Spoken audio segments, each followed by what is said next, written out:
হলদিয়ায় petrochemical pipeline ফেটে অগ্নিকাণ্ড, আহত প্রায় ৩৫, গুরুতর ৫ জন।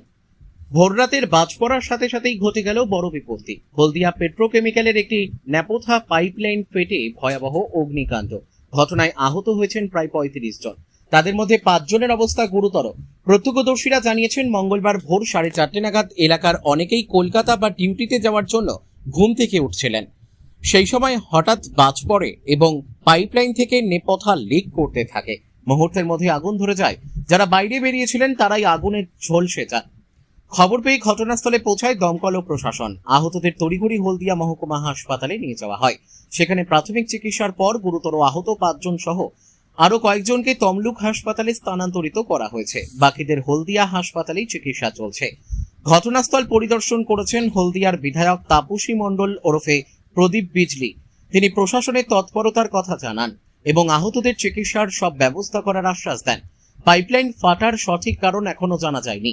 বিদ্যুতের বাজ পড়া থেকেই আগুন লেগেছে বলে প্রাথমিক অনুমান। হলদিয়া পেট্রোকেমিক্যাল কর্তৃপক্ষ ও পুলিশ ঘটনার তদন্ত শুরু করেছে। কোনো কোনো বাড়িতে এখনো পর্যন্ত বডি আছে, আমরা সেখানে এখনো বডি নিতে যেতে পারছি না। আগে যারা আহত অবস্থায় আছে তাদেরকে টেনে আমরা হসপিটালে অ্যাডমিশন করিয়ে এখান থেকে রেফার পাঠাচ্ছি। এখন হচ্ছে কথা যে আমরা মানুষগুলোকে কতটা সুস্থ সবল অবস্থায় দেখতে হবে। একদম আইএসসির মানে যে মেন গেট, তার অপোজিটে শান্তি কলোনি বলে, ওটা শান্তি কলোনির কাছে ন্যাপথাল লাইন, ওইখানেই বাস্ট হয়েছে। এটা সকালবেলা মিনিমাম 4:30টার মধ্যে ভোরবেলায় হয়েছে। সেই আগুনে বস্তি ছিল অনেকগুলো, প্রচুর বস্তির মানুষজন ছিলেন, মানে যারা আমাদের সমস্ত পরিচিত মানুষ, তারাই আজকের আমাদেরকে মানে দেখেছে বা তাদেরকে আমরা দেখতে এসেছি। বেশিরভাগটাই এই তো পুরো অবস্থায় আমরা পাচ্ছি। এখনো বাড়ির ভিতরে কারা কোথায় আছে আমরা কেউ খোঁজ নিতে যেতে পারছি না। আগুন ঠান্ডা হচ্ছে না। হ্যাঁ, ইতিমধ্যে তো সেই রকমই একটা এখন সবাই ঘুমন্ত অবস্থায় ছিল। ভোর 4:30 গাছের উপর থেকে একদম কতগুলো বাড়ি? সেই মতন। আপনার নাম? মিনতি নায়ক, 13 নম্বর ওয়ার্ড, হলদিয়া বিধানসভা 209। ওটা pipe line actually naphtha line ছিল। ন্যাপথা লাইনটা কোনো কারণে লিকেজ হয়ে যায়। লিকেজ হয়ে যাওয়ার পর ওই যে একটু ভোরের দিকে বৃষ্টি হয়েছিল, বৃষ্টিতে বাজ পড়ার কারণে আগুনটা লাগার পর ন্যাপথা যত দৌড়বে স্পিডে, সেরকম আগুনটাও সঙ্গে সঙ্গে দৌড়ার পরে আশপাশে যে বাড়িগুলো ছিল ওই বাড়ি থেকে বেরোইছে ভয়ে, যাতে আগুনটা বাড়ির ভিতরে না ঢুকে। কিন্তু বেরোনোর সঙ্গে সঙ্গে একজনকে অ্যাটাক করে মহিলা, ওর নাম হচ্ছে হালিমা বিবি, সিলভার স্টেশন। ওর সঙ্গে আরও 8-9 জন প্রায় ইনজোর্ড, যাদের কলকাতার নিয়ে যাওয়া হয়েছে। তো এইটুকুনি। খুব বড়। কতগুলো বাড়ি ছিল ওখানে? বাড়ি তো প্রায় 150টার মতন বাড়ি। তার মধ্যে যেখানে শান্তি কলোনি, মেন যে শান্তি কলোনি, ওটা পাঁচিরের ভিতরে ছিল বলে শান্তি কলোনিতে কোনো কিছু হয়নি, ওরা বেঁচে গেছে।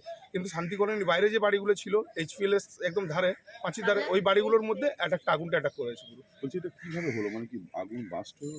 হ্যাঁ, ওই চড়কা পড়াতে বিদ্যুৎ পড়াতেই ওই আগুনটা লেগেছে। তার আগে ওটা HPL হলদিয়া পেট্রোকেমিক্যাল পাইপের লিকটা আগে থেকে ছিল। হ্যাঁ, পাইপের হয়তো জানি না আগে থেকে ছিল কিনা। তো এখন পজিশন কি দেখছো? হ্যাঁ, এইভাবে আগুনটা লেগেছে। এখন পজিশন কি আছে? এখন পজিশন আগুন এখনো পর্যন্ত বন্ধ হয়নি। আমি ভোরবেলা থেকেই ছিলাম ওখানে, তো এখন হসপিটালে আসছে সবকে দেখতে। তো আগুনটা এখনো বন্ধ হয়নি, এখনো আগুনটা জ্বলছে। কতগুলো বাড়ি পুড়ে গেছে? বাড়ি কিছু পুড়েনি, বাড়ির মানে জানলা টানলাগুলো অংশগুলো পুড়েছে কিছুটা, কিন্তু যারা বাড়ি বাইরে ছিল ওরাই পুড়া হয়েছে। আর অনেকে বাঁচে। একজন বন্ধু আমার, রশিদোর নাম, ও কলকাতাতে কাজ করে, কলকাতা যায় বলে বাইরে বেরিয়ে এখন দেখা এরকম। তো ওর ফ্যামিলির সঙ্গে ঘুম ভেঙে ফ্যামিলিকে রাস্তায় নিয়ে চলে আসে, এই তো পুরো ফ্যামিলিই মারা গেছে 7 জন। আপনার নাম? আমার নাম শহীদুল। শিল্প প্রবেশের কাছে HPL এর ন্যাপথা লাইন বাস্ট করেছে, করে আগুন জ্বেলে যারা ওখানে ঝুঁকিতে ছিল বহু মানুষ আহত হয়েছে। প্রায় 13-14 জন আহত হয়েছে। সব এখান থেকে ট্রান্সফার করা হয়েছে তমলুক, একজনকে কলকাতায় নিয়ে যাওয়া হয়েছে। ভোর রাতে এইভাবে একটা, এখন দেখুন শিল্প এলাকা, যে কোনো পাইপ লাইন, এটা দুর্ঘটনা ঘটতেই পারে। এটা কি বলে কয়ে আসবে না কেউ কিছু করেছে?